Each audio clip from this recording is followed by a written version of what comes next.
I want to start by thanking Acorn and Prosper Canada for your advocacy this afternoon, in particular to Acorn, not only for your advocacy here in Ottawa, but in my community also. The chapter in Waterloo Region has been just a wonderful ally for folks who are facing rent-evictions. And so I wanted to say thank you again to the good folks at Acorn for how you're bringing your lived experience to some really important advocacy, both in Waterloo Region and, of course, here this afternoon. Ms. Borden, I wanted to say thanks for sharing some of your lived experience. It reflects what many of in my community have shared with me in terms of the debt trap. The story you shared in terms of borrowing $10,000, I think you'd shared. You'd paid back $24,000 and still owed $7,000 by the end.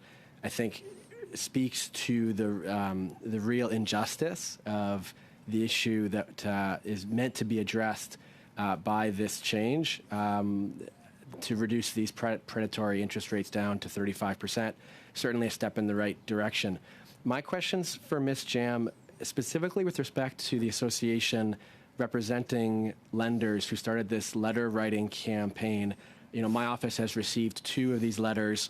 I know Acorn and Momentum has put out a statement that refutes the myths shared in these emails, including that in Quebec, this 35% maximum interest rate has already been in place for years, and the industry seems to still expand in that province. I know Acorn's actually pushing to reduce the maximum rate even further.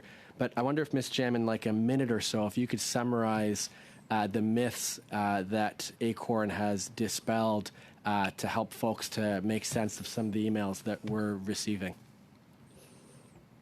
Thank you, MP Morris. One of the biggest arguments, I think, posed by Canadian Lenders Association is that this industry is going to not continue to exist, or borrowers will have to go to loan sharks.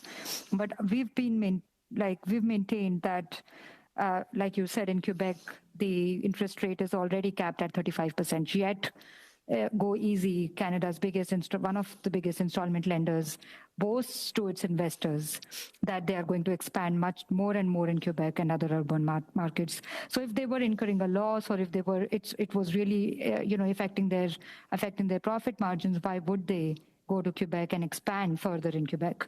So that's really clear that there is enough profit margin to make even if the interest rate is lowered. And they also say that in their annual report very clearly that they are very well placed to adapt to this lowered interest rate. And in the US also, state after state, we have seen a lot of the lowered interest rate, and still this industry thrives.